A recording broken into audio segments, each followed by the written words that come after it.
एक बार की बात है, बहुत समय पहले एक हरे भरे जंगल में बोनी, टोनी, मोनी और सोनी नाम के 4 बंदर रहते थे। चारों एक ही पेड़ पर रहते थे, साथ ही खाते थे, पीते थे, खेलते थे और हर समय हंसी मजाक करते थे। हालांकि इन सभी के स्वभाव में थोड़ा अंतर था। बोनी नाम का बंदर बहुत चालाक था, लेकिन थोड़ा घमंडी भी था। टोनी बंदर शांत और समझदार था। मोनी बंदरिया थोड़ी डरपोक थी, पर दिल की साफ थी। और सोनी बंदरिया मस्तीखोर थी। यह हर समय मजाक और खेल में लगी रहती थी। जंगल में उनका जीवन बहुत अच्छा चल रहा था, लेकिन एक दिन इनके जीवन में एक घटना हुई और सब कुछ बदल गया। एक दिन एक शिकारी इस जंगल में आया और उसने देखा कि पेड़ों पर कई बंदर हैं जो शरारती और निडर हैं। उसने सोचा, अगर मैं इन बंदरों को पकड़ लूं तो शहर में बेचकर अच्छा पैसा मिल सकता है। शिकारी ने एक चालाक जाल बनाया। उसने एक जगह मीठे केले रखे और उनके चारों ओर एक जाल बिछा दिया। अगले दिन जब चारों बंदर घूमते हुए वहां पहुंचे तो सोनी ने केले देखे और चिल्लाई, देखो देखो, कितने मीठे केले पड़े हैं, चलो सब मिलकर खा लेते हैं। टोनी ने तुरंत मना किया, रुको, यह जगह कुछ अजीब लग रही है, शायद कोई जाल हो।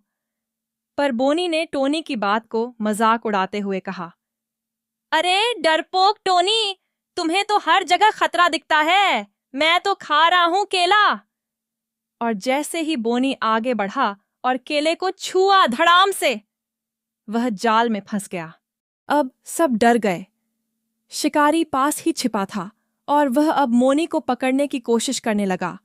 मोनी डर कर भागी, लेकिन उसका पैर फिसल गया और वह भी जाल में फंस गई। सोनी रो रही थी, अब क्या होगा? बोनी और मोनी दोनों फंस गए हैं। टोनी ने उसे शांत किया, डर मत, अगर हम समझदारी से काम लें और मिलकर प्रयास करें तो हम उन्हें बचा सकते हैं। टोनी ने एक योजना बनाई। उन्होंने देखा कि शिकारी पास के पेड़ के पीछे है और जाल को अच्छी तरह बांध रखा है। टोनी ने कहा, मैं शिकारी का ध्यान भटकाता हूं, तुम पीछे जाकर रस्सी काटना।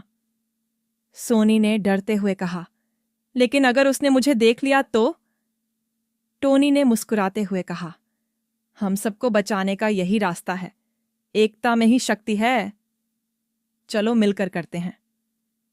टोनी पेड़ से एक डंडी लेकर जोर जोर से उछल कूद करने लगा।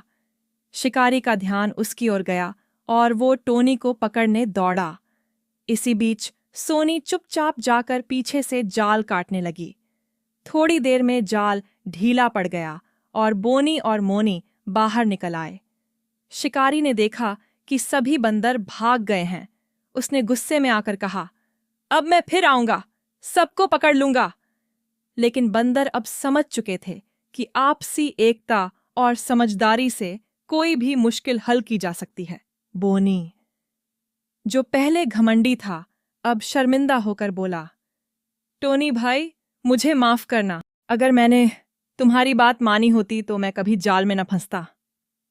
टोनी मुस्कुराया, माफी की जरूरत नहीं दोस्त, अब हमें मिलकर रहना है और एक दूसरे की सुननी भी है। चारों बंदर फिर से एक हो गए और अब पहले से ज्यादा समझदार भी।